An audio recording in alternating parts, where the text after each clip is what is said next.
Selamat menyaksikan.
Kronologi kasus unjuk rasa driver ojol Medan terkait peraturan perundang-undangan aksi unjuk rasa pada Selasa 20 Mei 2025, ratusan driver ojek online atau ojol yang tergabung dalam gabungan komunitas ojol Medan Sumatera Utara atau Godams melakukan aksi unjuk rasa di depan kantor Gubernur Sumatera Utara. Mereka menyampaikan berbagai keluhan dan tuntutan kepada pemerintah daerah, khususnya kepada Gubernur Sumatera Utara, Bobi Nasution, yang langsung menemui para peserta aksi. Adapun tuntutan para ojol dalam aksi tersebut, para driver ojol menyampaikan 4 tuntutan utama. Yang pertama, penerbitan peraturan pemerintah pengganti undang-undang atau Perpu sebagai regulasi dan payung hukum bagi ojol.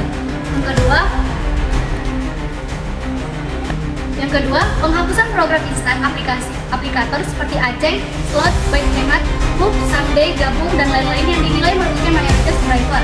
Yang ketiga, penetapan potongan aplikasi sesuai dengan Permendikbud nomor 667 tahun 2022. Yang terakhir, jaminan perlindungan dan keselamatan kerja bagi driver ojol. Adapun keluhan driver yang antara lain ialah besarnya potongan tarif yang dianggap tidak masuk akal dan tidak adanya jaminan perlindungan maupun keselamatan kerja. Mereka juga menyoroti program aplikasi seperti Grab by Hemat yang dianggap sangat merugikan penghasilan mereka.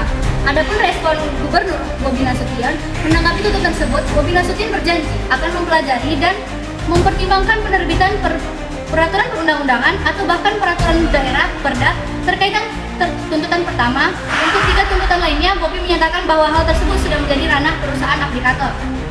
Namun, ia tetap meminta perwakilan dari Grab, Gojek, atau Maxim untuk menggabungkan setidaknya 1 dari 3 tuntutan mereka dalam waktu 2 minggu. Adapun respon perusahaan aplikator, perwakilan dari masing-masing aplikator seperti Grab, Gojek, atau Maxim yang hadir menyatakan akan menyampaikan tuntutan para driver perusahaan mereka. Setelah mendengar penjelasan dari gubernur dan perwakilan aplikator, para driver ojol menyelesaikan aksi mereka dan membubarkan diri dari lokasi unjuk rasa.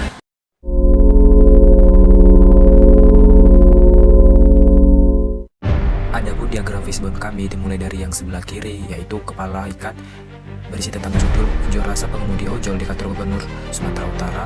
Kemudian ada beberapa faktor penyebab terjadinya permasalahan yang terbagi ke dalam duri ikan. Duri ikan yang pertama yaitu faktor ekonomi yang berisi tentang tarif yang tidak memadai dan pendapatan yang menurun. Duri ikan yang mencolok ke bawah faktor regulasi, yakni regulasi yang jelas serta tidak ada perlindungan hukum mengenai permasalahan tersebut. Kemudian mencolok ke atas faktor sosial yang bersifat tentang publik.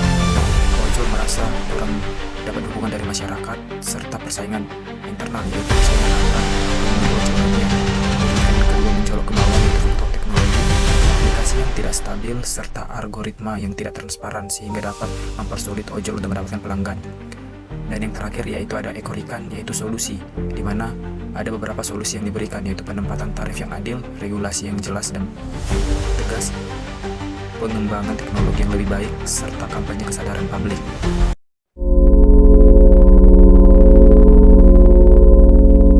Yaitu profil negara kota. Kasus ojek online ataupun ojol di Indonesia dapat direlevansikan dengan materi ilmu negara, khususnya terkait tujuan, bentuk, serta hak dan kewajiban negara, yaitu sebagai berikut. Yang pertama yaitu tujuan negara. Berdasarkan pembukaan Undang-Undang Dasar Negara Republik Indonesia tahun 1945 alinea keempat, tujuan negara Indonesia adalah melindungi segenap bangsa dan seluruh tumpah darah Indonesia, serta memajukan kesejahteraan umum. Dalam konteks ojol, negara berkewajiban dalam memberikan perlindungan hukum dan sosial kepada para pengemudi ojol agar mereka dapat mendapatkan keadilan, keamanan, dan kesejahteraan dalam bekerja.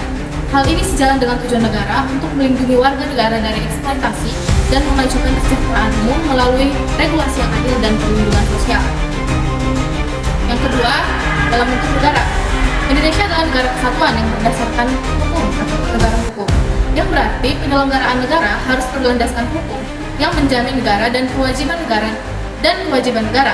Kasus ojol menunjukkan perlunya negara menjalankan fungsi hukum secara efektif dengan membuat regulasi yang jelas untuk mengatur hubungan antara pengemudi, aplikator, dan masyarakat agar tercipta keadilan dan ketertiban. Yang ketiga yaitu hak dan kewajiban negara dan warga negara. Hak warga negara pengemudi ojol atas hak perlindungan hukum, jaminan sosial, dan hak atas pekerjaan yang adil dan layak. Kewajiban negara menyusun dan menegakkan peraturan, melindungi hak-hak tersebut, serta memastikan kesejahteraan dan keamanan warga negara.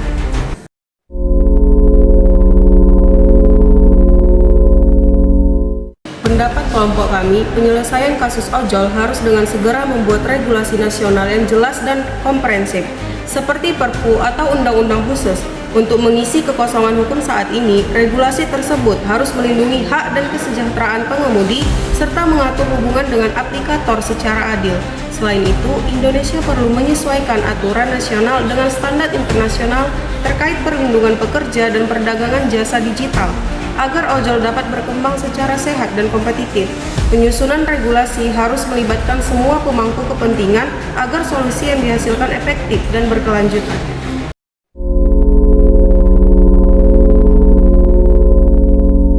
Baik, adapun kaitannya dengan HAM yaitu kasus ojek online atau ojol sangat terkait dengan hak asasi manusia, khususnya hak pekerja atas perlindungan dari eksploitasi, keamanan kerja, dan jaminan sosial. Kementerian HAM bersama koalisi ojol menuntut adanya regulasi yang dapat melindungi hak-hak dasar pengemudi, sehingga hubungan kerja antara pengemudi dan aplikator menjadi lebih adil dan tidak merugikan pihak pengemudi. Upaya ini penting untuk memastikan bahwa pengemudi ojol mendapatkan perlakuan yang sesuai dengan prinsip-prinsip HAM dalam dunia kerja. Kasus ojek online atau ojol berkaitan erat dengan tujuan bangsa Indonesia yang tercantum dalam alinea keempat Undang-Undang Dasar 1945, yaitu melindungi segenap bangsa Indonesia dan seluruh tumpah darah Indonesia, serta memajukan kesejahteraan umum. Perlindungan hukum dan sosial bagi pengemudi ojol merupakan upaya negara melindungi hak-hak warga negara agar mereka dapat bekerja dengan adil dan nyaman.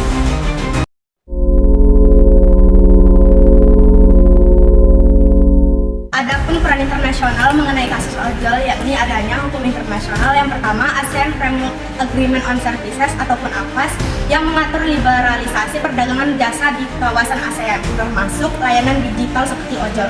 Yang kedua, APEC ataupun Asia Pacific Economic Cooperation, yakni mendorong kemudahan perdagangan jasa dan e-commerce antara negara dan anggota.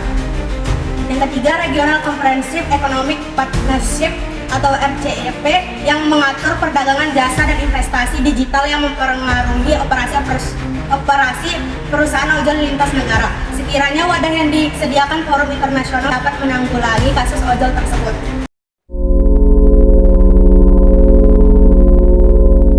Adapun kesimpulan mengenai kasus yang kami angkat, kasus unjuk rasa yang dilakukan oleh driver ojek online atau ojol di Medan menekankan pentingnya perlindungan hak asasi manusia atau HAM dan hak pekerja dalam hubungan kerja antara pengemudi dan perusahaan aplikator. Para pengemudi menuntut adanya regulasi yang jelas dan pengakuan resmi sebagai pekerja yang berhak memperoleh perlindungan hukum dan jaminan sosial sesuai dengan Undang-Undang Ketenagakerjaan. Kementerian HAM bersama koalisi ojol mendorong pemerintah untuk mengeluarkan regulasi yang melindungi hak-hak dasar pengemudi agar hubungan kerja menjadi lebih adil dan tidak merugikan pihak pengemudi. Hal ini sangat penting untuk mencegah eksploitasi dan memastikan keamanan kerja serta kesejahteraan sosial para pengemudi ojol. Upaya tersebut sejalan dengan tujuan bangsa Indonesia yang tercantum dalam alinea keempat Undang-Undang Dasar 1945, yaitu melindungi segenap bangsa dan memajukan kesejahteraan umum. Perlindungan hukum dan sosial terhadap pengemudi ojol adalah bagian dari tanggung jawab negara dalam menjamin hak warga negara untuk bekerja dengan adil, aman, dan sejahtera. Dengan perlindungan yang memadai, pengemudi ojol tidak hanya dapat bekerja dengan lebih aman, tetapi juga memberikan kontribusi yang lebih signifikan bagi ekonomi digital dan kemajuan masyarakat. Oleh karena itu, pembentukan regulasi dan perlakuan yang adil terhadap pengemudi ojol menjadi langkah krusial yang harus segera diwujudkan oleh pemerintah bagi keadilan bersama.